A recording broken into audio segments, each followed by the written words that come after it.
ٹھیک. اسد اللہ خان صاحب، آپ کس طریقے سے اس سارے معاملے کو دیکھتے ہیں کہ جہاں پر نون لیگ اور پیپلز پارٹی کی اس بیانی جو جنگ تھی، لفظی جنگ تھی، اس کو نورہ کشتی بھی بعض مقامات پہ قرار دیا گیا. اب میاں صاحب کا ایک طرح سے شکوہ سامنے آ چکا ہے. پیپلز پارٹی جواب شکوہ ویسے ہی دے گی جیسے وہ ماضی میں دیتی رہی ہے. جس طریقے سے جب کشمور اور کشمیر کی بات کی میاں صاحب نے تو پھر بلاول صاحب نے ان کو اڑے ہاتھوں لیا تھا. تو اب آگے آپ کو پیپلز پارٹی کا رد عمل کیا لگتا ہے؟ اور پھر کشمیر کے مسائل کا حل نون لیگ کے پاس ہے؟ وہ تو کہتے ہیں کہ مسائل کی ذمہ دار پچھلی حکومتیں.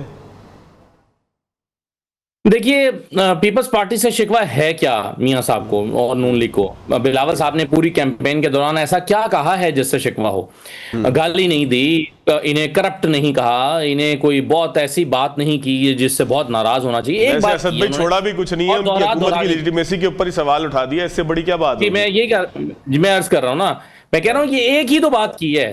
انہوں نے دہرا کے کی، لوگوں کے ذہنوں میں یہ بات راسخ کر دی، ان کو یاد دلا دی، ذہنوں میں بٹھا دی، لوگوں کے دلوں میں جگا دی کہ یہ فارم 47 کی حکومت ہے. پیپلز پارٹی سے یہی ایک شکوہ ہے.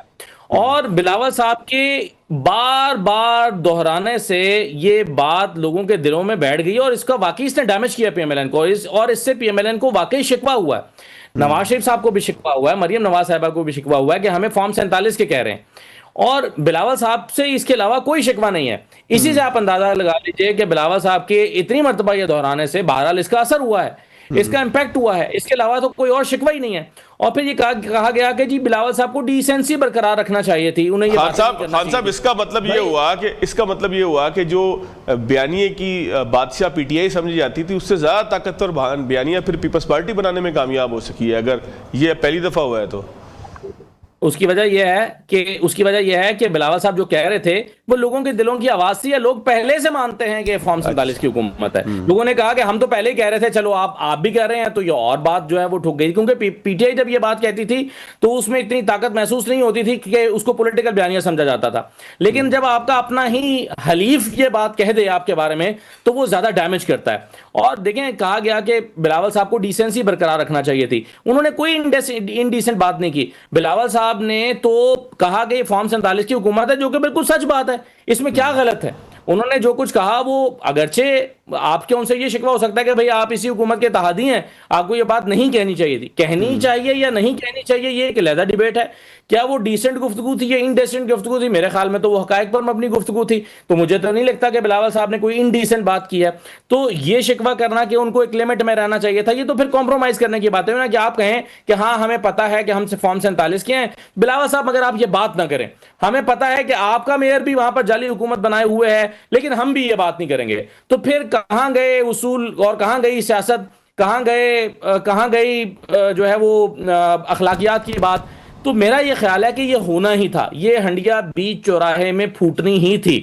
آج پھوٹتی یا کل پھوٹتی. آپ دیکھیں نا، کل کو جنرل الیکشن آ جائیں تو بلاول صاحب یہی باتیں دوبارہ کریں گے، اور پہلے بھی کر چکے ہیں. پچھلی حکومت میں، پی ڈی ایم کی حکومت میں وزیر خارجہ تھے، شہباز شریف صاحب سے بلاول صاحب کہتے تھے کہ آپ نون لیگ کے نہیں بلکہ ہمارے وزیر خارجہ، ہمارے وزیر اعظم ہیں، آپ ہمارے زیادہ وزیر اعظم ہیں. لیکن جیسے ہی الیکشن میں اترے تو آپ نے دیکھا زرداری صاحب نے سٹیٹمنٹ دیا کہ میں نے شہباز شریف صاحب کی حمایت کر کے ان کو وزیر اعظم بنایا، لیکن یہ نااہل نکلے، یہ پرفارم نہیں کر سکے، اور اس نعرے کے ساتھ وہ الیکشن میں اتر گئے. بلاول صاحب بھی ان کو تنقید کا نشانہ بناتے نظر آئے. جیسے الیکشن ہوا پھر آپ اپوزیشن بھول گئے. پچھلے 10 12 15 سال میں اگر آپ غور کریں، 2013 کے الیکشن سے آنورڈز آپ غور کریں کہ پیپلز پارٹی اور پی ایم این این کی لڑائی صرف الیکشن کے دوران ہوئی ہے، اس کے علاوہ کبھی نہیں ہوئی. سخت بیانات جو ہیں وہ الیکشن کے موقع پر آ کر دیے گئے ہیں، اور الیکشن کے بعد ماحول ٹھیک ہو جاتا ہے. ابھی آپ نے گلگت بلتستان کے الیکشن میں دیکھا کیا چل رہا تھا کہ جی جیسے آپ لاہور کی حکومت بنائی ہے ویسے ہی آپ یہاں کی حکومت بنانا چاہتے ہیں. اگلے دن سب اکٹھے بیٹھے ہوئے تھے، بلاول صاحب اور شہباز شریف صاحب اور زرداری صاحب، بلکہ شہباز شریف تعریف کر رہے تھے کہ بلاول صاحب آپ نے بہت اچھی کیمپین کی ہے. لیکن اسد خان صاحب یہ ایک سیاسی میچورٹی بھی تو ہے نا کہ آپ کیمپین چلائیں اور پھر جب ضرورت پڑے تو ساتھ بھی بیٹھیں. اس میں کوئی دشمنی کی بات تو نہیں ہے کہ آپ کہیں کہ جی میں تو نظر اٹھا کے بھی نہیں دیکھوں گا. میرا خیال ہے یہ اچھا عمل نہیں ہے. نہیں، صحیح ہے، دشمنی کی بات نہیں ہے. لیکن آپ ایک پیٹرن تو دیکھ سکتے ہیں نا سیاست کا، یا ایک اپنی سیاسی حکمت عملی کا، کہ پیپلز پارٹی کیا کر رہی ہے. ابھی جو انہوں نے ایسا لگتا ہے کہ تھوڑا زیادہ ہو گیا فارم 47 کا، انہوں نے اتنی بار اس کو دہرا دیا کہ ان کو یا شاید کوئی اور بھی غصہ انہوں نے بیچ میں ڈالا, لیکن بہرحال اس مرتبہ اس نے ڈیمیج کیا ہے. رانا ثناء اللہ صاحب کا کانفیڈنس اسی وجہ سے ہے. رانا ثناء اللہ صاحب یہ اسی وجہ سے کہہ رہے ہیں کہ بھائی یہ الیکشن ختم ہوں گے تو یہ سب نارمل ہو جائے گا, کیونکہ ان کو پتا ہے کہ 2013 کے بعد سے اب تک یہ پیٹرن چلا آ رہا ہے کہ الیکشن ختم ہوتے ہیں تو سب کچھ نارمل ہو جاتا ہے. تو یہی وجہ سے رانا ثناء اللہ صاحب کہہ رہے تھے. خان صاحب میرا اپنا خیال یہ ہے کہ شاید دونوں پارٹیوں نے میثاق جمہوریت کے نتیجے میں سیکھا تھا. میں ذرا ماجد صاحب سے ہلکا سا تبصرہ لوں, نجم صاحب سے ہلکا سا, مجھے بریک لینی ہے. ماجد بھائی, یہ میثاق جمہوریت کا پھل ہے کہ پارٹیاں ایک لمٹ سے آگے نہیں جا رہی ہیں دونوں, یا جس طرح اسد صاحب کہہ رہے ہیں کہ یہ پیور پراپر نورا کشتی ہے؟ آپ کیا کہتے ہیں سر؟ دیکھیے, میں تو اس کو نورا کشتی ہی سمجھوں گا. اس کی وجہ یہ ہے کہ اگر تو یہ کیلکولیٹڈ تنقید ہو تو یہ مسلسل 5 سال جاری رہنی چاہیے, لیکن یہ کیلکولیٹڈ تنقید نہیں ہوتی. اس لیے وہ 2013 کی اور 2008 کی ایم کیو ایم اور پیپلز پارٹی کی گورنمنٹ کی طرح وہ بیان بازی کرتے ہیں, اس کے بعد کیبنٹ میں اکٹھے بیٹھ جاتے ہیں.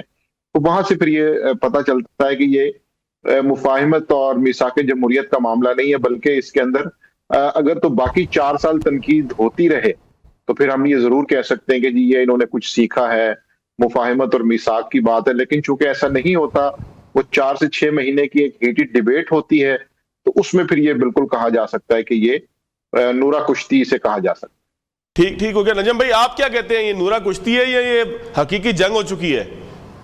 سر اگر آپ اس کو نورا کشتی کہتے ہیں تو میں نورا کشتی کی حمایت کروں گا. اگر یہ جمہوریت کو بچاتی ہے, اگر یہ اس انتہا پر نہیں لے جاتی جہاں پر کچھ کم ظرف, کچھ الفاظ کو استعمال کرنے سے آری اور کچھ سیاسی تربیت سے آری لوگ جو ہیں اس کو لے جانا چاہتے ہیں, تو اگر یہ نورا کشتی, اگر آپ تمیز کو, اگر آپ تہذیب کو اور آپ شکووں کو, ایک موقع پہ ہونے والوں کو اگر آپ نورا کشتی کہتے ہیں اور اس کے نتیجے میں ہماری جمہوریت بچتی ہے اور یہ 5ویں اسمبلی ہے, اگر یہ مدت پوری کر رہی ہے میثاق جمہوریت کے بعد, اگر آپ نورا کشتی کہتے ہیں تو پھر میں اس نورا کشتی کی مکمل حمایت کرتا ہوں. مجھے اس انتہا پسندی سے, اس بغض سے, اس نفرت سے, ایک دوسرے کے اوپر ایک دوسرے کو دشمن بنا دینے کے کلچر سے ہی نفرت. اور میں سمجھتا ہوں کہ سب نے, میں اختلاف کروں گا بہت ہی احترام کے ساتھ, کہ میں سمجھتا ہوں کہ سب نے سیکھا ہے. پاکستان کی اسٹیبلشمنٹ نے بھی سیکھا ہے, پاکستان کی میچور پولیٹیکل لیڈرشپ نے بھی سیکھا ہے, اور پاکستان کی اسٹیبلشمنٹ نے, فوج نے بھی یہ سیکھا. کہ آپ یہ دیکھیے کہ پرویز مشرف صاحب کے دور میں ایک اسمبلی بنی,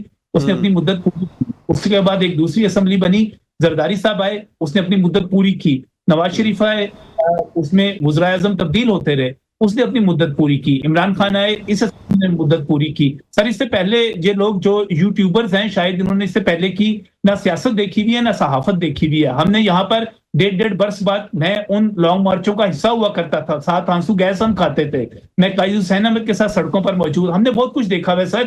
میں سمجھتا ہوں ہم بہت بہتری کی طرف گئے ہیں. میچورٹی کی, میں اس کو میچورٹی سمجھتا ہوں.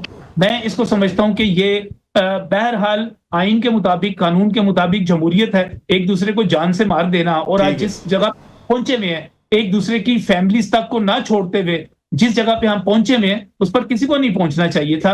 اور اگر یہ نورا کشتی ہے تو میں سمجھتا ہوں کہ میں اس کو ویلکم کرتا ہوں, میں اسے خوش آمدید کہتا ہوں. نورا کشتی کی بات نجم بھائی آپ نے بھی کی, سبھی کر رہے ہیں نورا کشتی, کوئی کہتا ہے ہو رہی ہے, کوئی کہتا ہے نہیں ہو رہی. تو کیا سہیل آفریدی اور موجودہ سیٹ اپ کے درمیان بھی نورا کشتی ہو رہی ہے, یا حقیقی طور پر سہیل آفریدی یہ طے کر چکے ہیں کہ انہوں نے اسلام آباد پہ مارچ لے کر جانا ہے اور